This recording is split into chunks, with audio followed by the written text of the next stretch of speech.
today we're going to be talking about anti-inflammatory foods and eating local, and I'm really excited about this topic because it does make such a big difference in our nutrition and healthy lifestyle. As I said, I'm Mary Zupke. For those of you that don't know me or haven't seen me at the Cancer Center, I work at the Del Mar Cancer Center as well as here at LivingWell, and just so happy to be here with you guys today. So the anti-inflammatory foods and eating seasonally is wonderful for our health and also disease prevention. A lot of times we hear about the words inflammation, and what does that mean exactly? So inflammation is just kind of like what you think about when you have, say you twist your ankle and it swells up. You've got all that fluid going there, and that's where it's inflamed.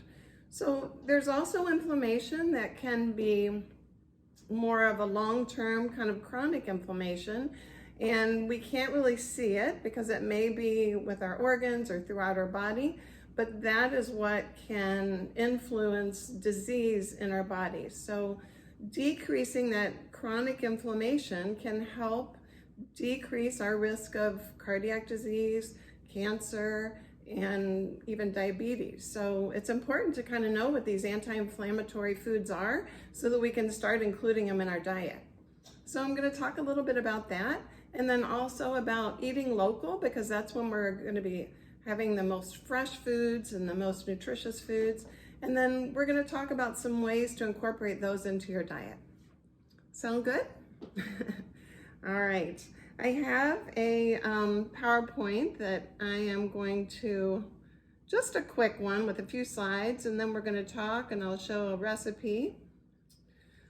So fresh fruits and vegetables are best at their peak maturity. We know that if there is a lot of distance involved, they may be losing some B vitamins. If they are going through a warm climate, say in a truck, then they may be losing their vitamin C. We also know that after some time from the farm to the table, that we may be missing out on some of those fat-soluble vitamins, vitamins A, D, E, and K.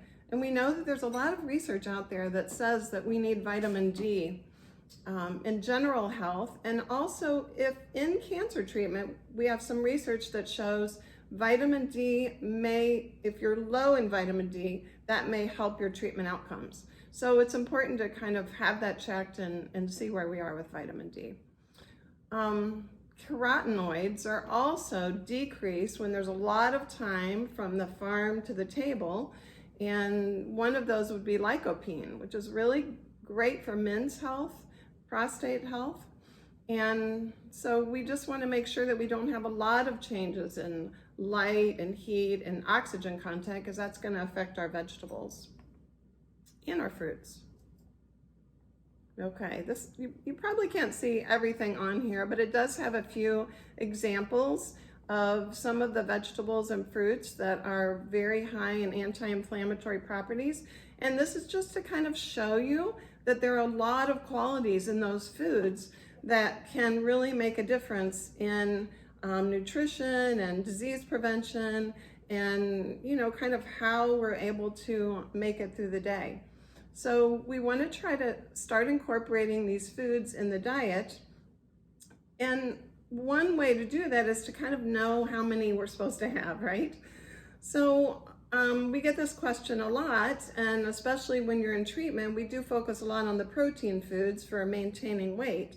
However, it is good to have the fruits and vegetables so that you can start incorporating those in. And anytime after survivorship is where we talk about this Mediterranean plant-based diet. So let's just say for an example, not that we have to count calories, but an 1,800 calorie diet, you would need 3 servings of fruit, about the size of my fist, per day. And so that's about a 1 cup serving, or a 1/2 cup serving if you are having that cooked, like say for applesauce, for example. So that would be 1.5 cups that you would need per day. what about vegetables? Vegetables, we need 5. So that's quite a few. And that would be 5 1-cup servings if it's fresh, or if they're cooked, say you have a salad at lunch and cooked vegetables at dinner, you would need half that. So 2.5 cups of cooked vegetables a day. And that would be like vegetables you would find in lasagna or soups or things like that. So starting to see how we can incorporate those into our diet is really important. So hopefully that kind of makes sense and gives you a little bit of a framework. So let's go to the next slide here. So once the fruits and vegetables are picked, we know that they have a high level of respiration, they call it, and that's how they're affected by the oxygen in the environment. So it may take quite a bit of time to get from one place to the other. We know that our food supply has wonderful variety, but some of those may not have the most nutrition that we need. Right now, frozen fruits and vegetables are really high in nutrients. So those are they usually take those and flash freeze them, and then they may have less degradation than some others. So that's one thing to look towards. As we see them coming from the farm, we know they're going to have some moisture loss. They're also going to have quality and nutrient loss, like we talked about. And then there's a potential for microbial spoilage. If you're in treatment or after treatment and you may be immune compromised, we want to be very careful about food safety. Okay, so in some studies it shows that fruits and vegetables may take 5 days to get from the field to the distribution center. And then for those grown in the southern part of the world where it's nice and warm, which is quite a few of our fruits and vegetables, especially here in the Midwest, that may take a few days to, in transit. And then there may be 1 to 3 days on display. And then possibly 1 to 7 days before the produce is actually on our table. And then we may even keep it in the fridge for a day or 2, right? So when you start to add up all of those times, it could be 11 to even 17 days before we're actually consuming that food. So why is it important to talk about these fruits and vegetables and these anti-inflammatory properties? 1 in 10 adults, so that's about 9%, really meet the federal guidelines for consuming that amount of fruits and vegetables that we talked about. And gardening doesn't have to be complicated. You may be thinking, oh gosh, I can't grow things, but that's how I used to think too. So it just depends on having a couple of tips. All right, so how can we get this local food? We're trying to get closer to that U.S. dietary guidelines, which is you may have heard of the Choose My Plate program, where we're looking at half of our plate being fruits and vegetables, 1/4 starch, 1/4 protein. And then how do we get those in the diet? So how do we eat more local? So farmers market are one great option. We have a lot of farmers markets in our area. Many of you may go to the Geneva Farmers Market that's right near here. There's also the Wheaton Farmers Market. Some of the purveyors in the farmers market may be coming from further distance than others. So there's some that may be coming from Michigan, there's some that may be coming from a ways away. There's also some that may be getting their produce from somewhere else and bringing it to the farmer's market. So you might want to just ask them, check into a little bit more about where the produce comes from, if they're growing it themselves, or if it's coming from another supplier. It may still be fresh, but it's good for you to know kind of what you're getting. Currently, there are about 8,600 farmers markets in the area.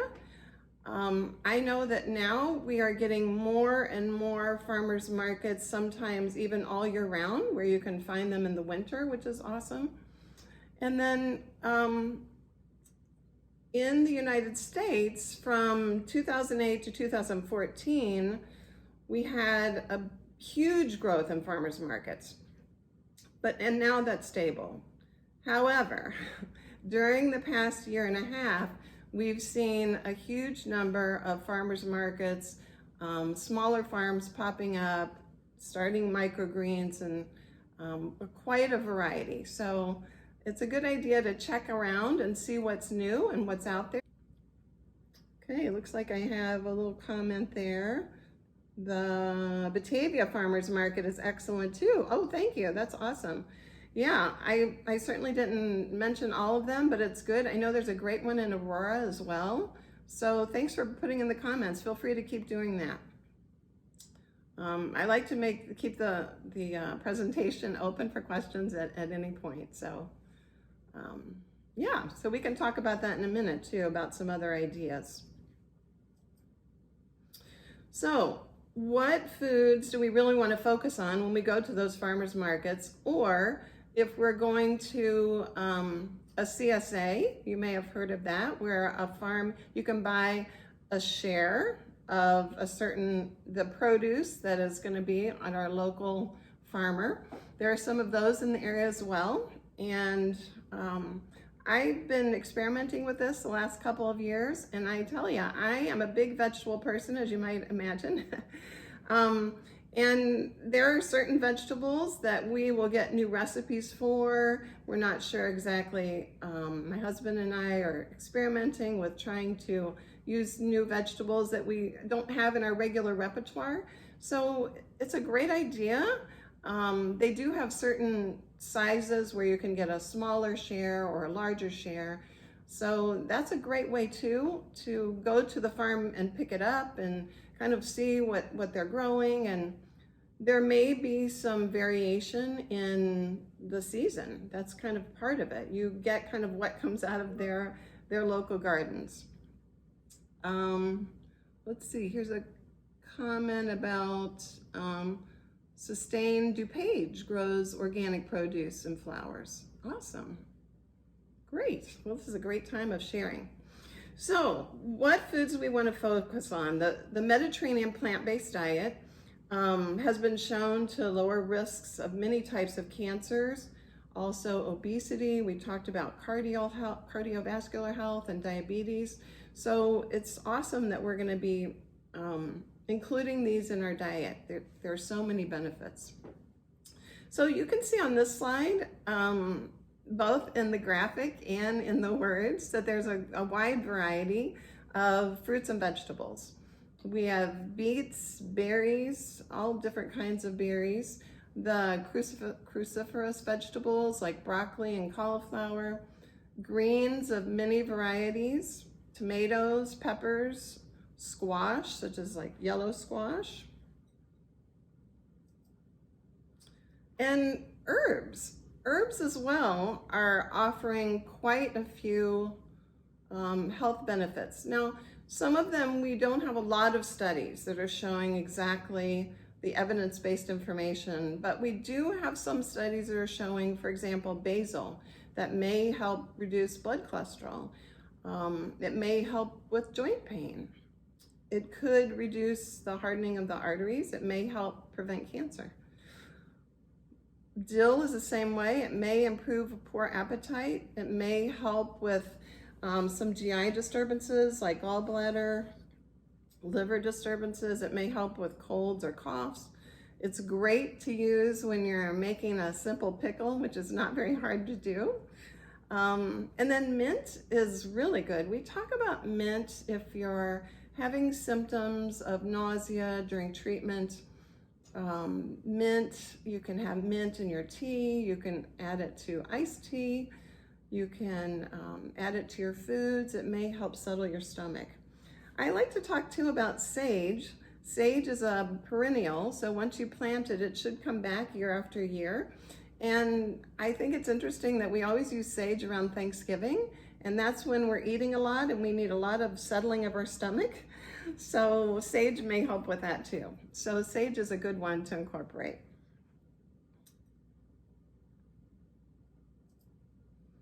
So this talks about, you probably can't read the recipe, but Sue, our wonderful organizer, is going to be adding that to the chat, and then you should be able to print it out for the recipe. But I did want to talk just about basil for a minute, and just to get, and we can talk some more once we open it up for everyone to chat.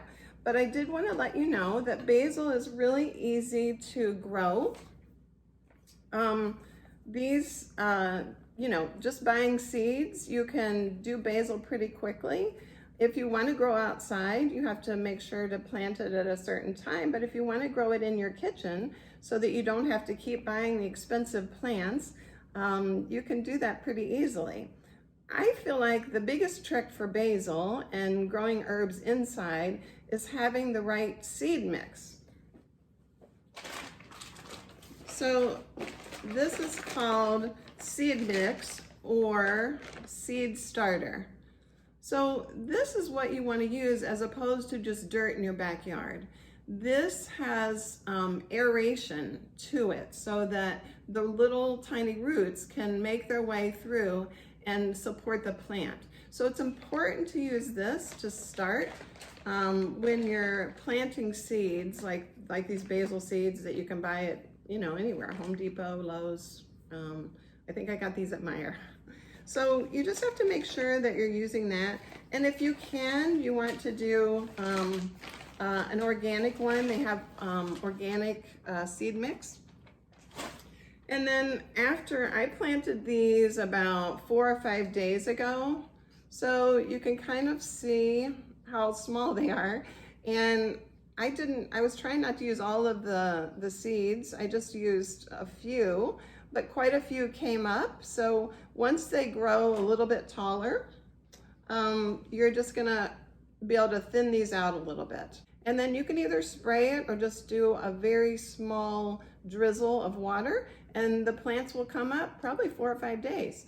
And then once you get a lot of them, you want to pick the two strongest ones maybe, and then you can actually repot this basil and put it in a very a large pot, even like a 12-inch thickness pot, and the plant can grow 3 or 4 feet tall. This is one that I got at the grocery store. It was about $4.50.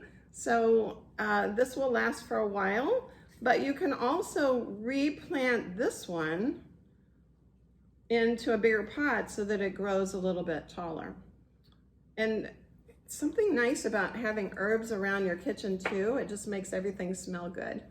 So another trick that I wanted to tell you just about the basil and the pesto is if you're making your homemade pesto, say you've grown your basil plant, you want to make your homemade pesto, in order to get this nice light green color, one trick that I found really is helpful is to take your basil and blanch it in just kind of simmering water for about, really blanching is almost like dipping it in and taking out. And then just laying it out on a paper towel so it dries, and you want to make it sure it's nice and dry.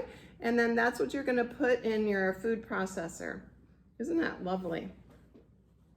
All right, so that's what, if you don't do it, it'll still taste good and it'll make a good pesto, but it may be more of a brown color instead of this nice bright green.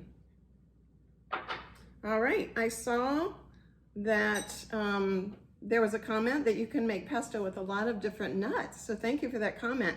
You're absolutely right. You can, the usual recipes will start with pine nuts, which can be really expensive. So I would suggest using walnuts because walnuts are very high in anti-inflammatory properties. So adding a different nut is a great idea. Pistachios are really good. We're seeing those, the prices come down a little bit on pistachios, which is nice. So you can use even pecans, or if you are allergic to nuts or tree nuts, you can try using like sunflower seeds. So you could use seeds, that would be good too. You can leave them out. Usually you'll see in the recipe, if you haven't made it before, that usually there's basil, olive oil, Parmesan cheese, and some kind of nuts.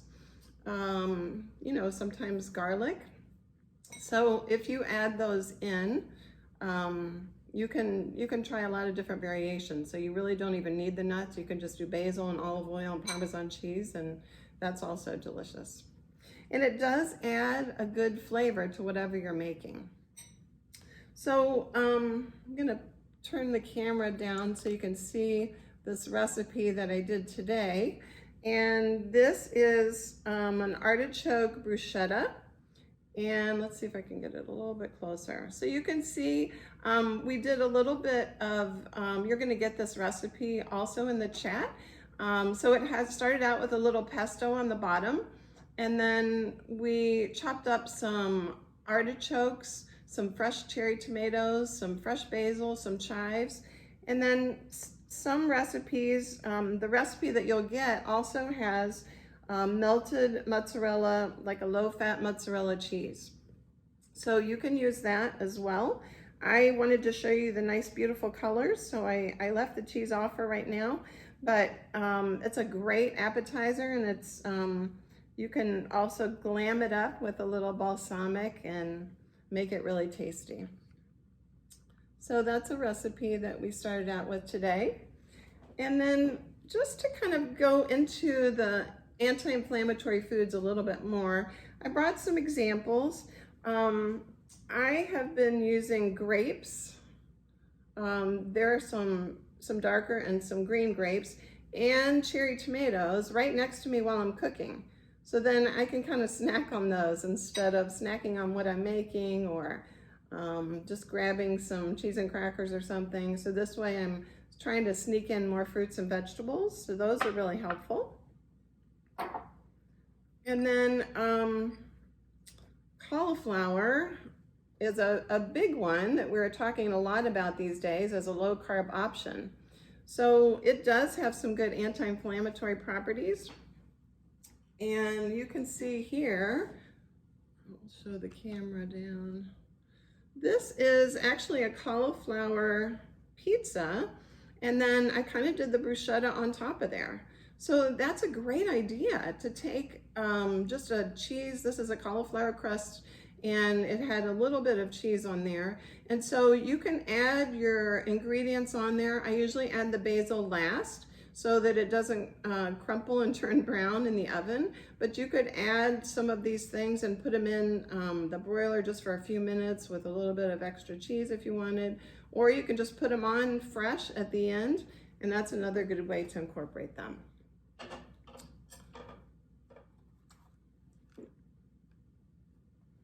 So this cauliflower crust pizza is called Cauliflower. And that is a new brand. A woman has two sons that are, let's see if you can see that okay.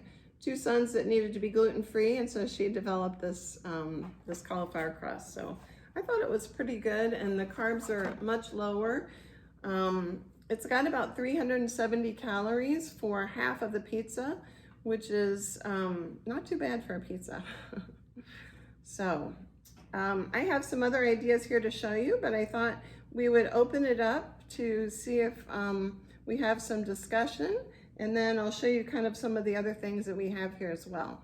You guys may have heard of Moose Heart, which is local, and I am the dietitian for Moose Heart as well, and we have a garden project, and we just kind of start slow and keep going. I'm not a master gardener, but I love the fact that we can have healthy foods by growing them ourselves. And so, yeah, I think experimenting with gardening is great. And now especially getting those anti-inflammatory foods, microgreens is one easy way to do that too.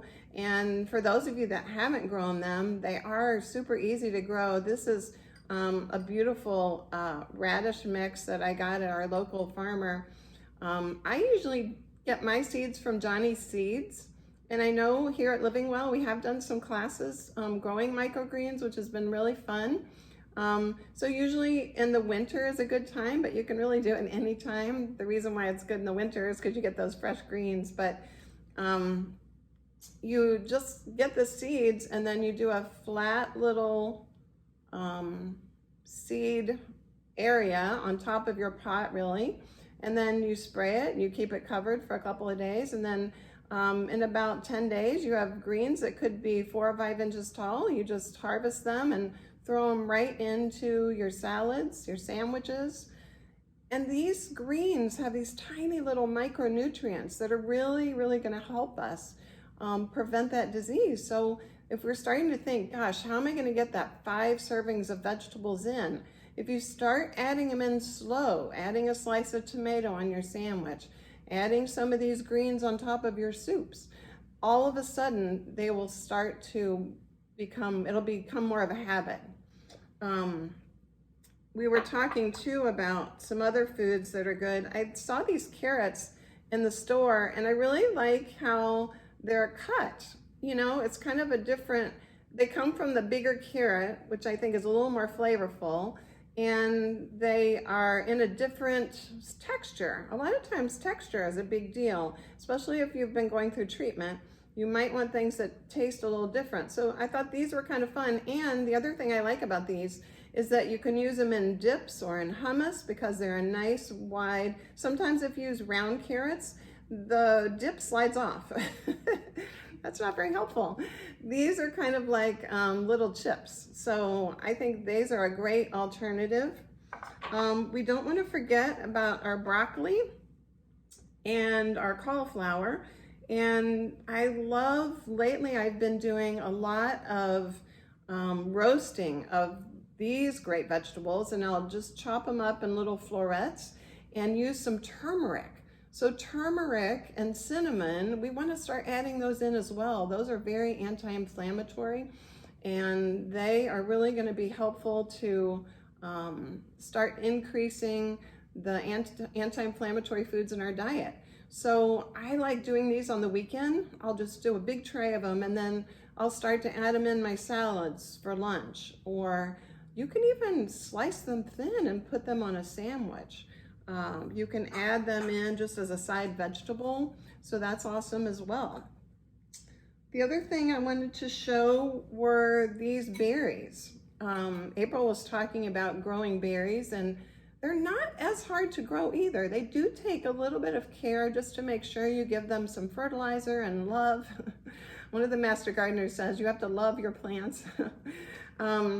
So having a variety of berries is going to give you some good nutrition, and we talk about eating that rainbow, which is awesome. So blackberries are going to be one of the most high fiber foods, so that's really helpful. For men, we need about 35 grams of fiber a day. For women, about 25 grams of fiber. And you know, we think, well, do I really need that much fiber? The thing about fiber is that it does keep us full longer. So if we're trying to manage our weight, then we will see that we're not snacking as much if we do get some of these higher fiber foods in. Broccoli is another really good one. So blackberries, get some blackberries and throw them in your salad, or have them in a fruit bowl like this.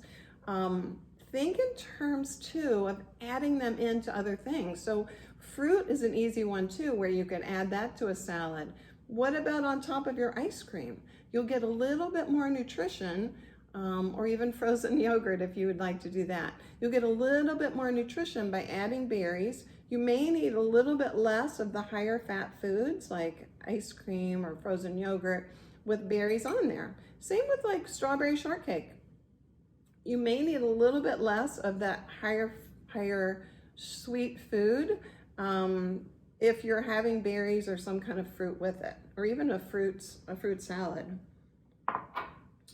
I know we've been gardening at the local Geneva community garden where they have certain plots.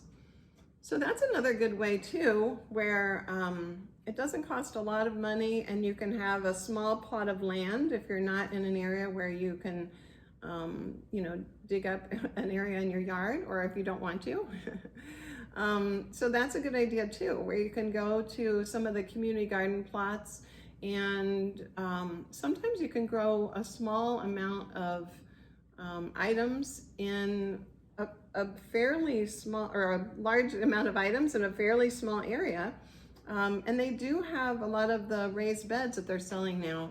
at Home Depot, and that's what we decided to do this year. We usually do potted herbs on our patio, and this year we've gotten one of the, I think it's like 20 by 40 inch raised garden beds. One thing that we get asked a lot at the Cancer Center is about cooking versus fresh. What's the best way of, the most nutritious way of cooking? And I would say boiling, you are going to lose some nutrition that way. So roasting is a great way to have the sweetness of the vegetables come out. And as long as you have everything on the cookie sheet, so that's kind of like what I was saying about the cauliflower and broccoli, where you just, you want to kind of have them in 1-inch portions. And then you put them in a big bowl and you douse with, say, a couple of tablespoons. You might even need one, depending on how many vegetables. I usually do a pretty large quantity. But you want to have, kind of have them a little bit coated with olive oil. Cauliflower kind of absorbs the olive oil too. So you may need a little bit more, or use your hands to get in there. And then when you do the fresh herbs, or rosemary is delicious too, maybe some black pepper. When you're doing vegetables like that, you can do a wide variety and the nutrition stays in the vegetable. So you could do carrots, zucchini, a wide variety of peppers. You can do broccoli, onions, potatoes. Stir fry is another way where you can keep the nutrition in. You just kind of are flash cooking them, and so you're not losing a lot of vitamin C in that method of cooking. Broiling is another great way to preserve nutrition, and I love the summer for grilling fruits, for example, or you could broil them or grill them. But peaches, pineapple, even figs, where you put them in tin foil and put them on the grill for just a couple of minutes to soften them up. That can be a delicious dessert, high in antioxidants, and you could even add some yogurt to that to make it give you some protein.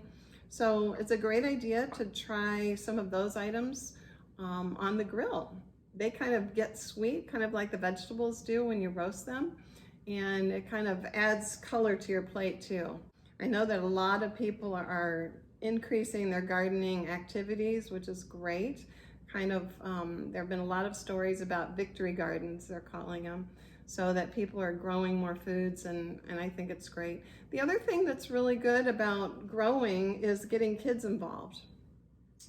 I know the Moose Heart students love getting in there and gardening and finding out how where their food comes from, but it also does increase their interest in trying new fruits and vegetables. So the more that you can get kids in the garden, it's a great idea to kind of share it with the whole family. So there may be gardens that you could actually visit, or neighbors. A lot of times neighbors are sharing the foods that they're growing now because they can't eat them all, just like you were talking about for the CSA share. So that's a great idea too, just to make sure that you are, helping them to use up their food. Sometimes you may get tired of zucchini in the middle of the summer, so it's nice to be able to have some other venues to take those fresh vegetables. As you guys have seen today, we've had so many nutritious foods that we've been talking about and growing them. So I encourage you to try that. I also encourage you to try all of our recipes at LivingWell. We have a lot of cooking videos and also recipes on the culinary nutrition section of LivingWell. There are some recipes in the Eating Well section, culinary comforts, and then also young chefs. Those are recipes from the kids' cooking classes, but they are not super simple. So that might be a good place to start if you're starting out cooking, but there are quite a wide variety of recipes there. So I really want to thank everyone for coming today and participating. We love seeing you. We miss seeing you here, but we're so happy to see you and happy to have your questions. So please send them in if you have additional questions about nutrition. We're here to help you out with those. So I hope you guys have a great day, and thanks again for joining in.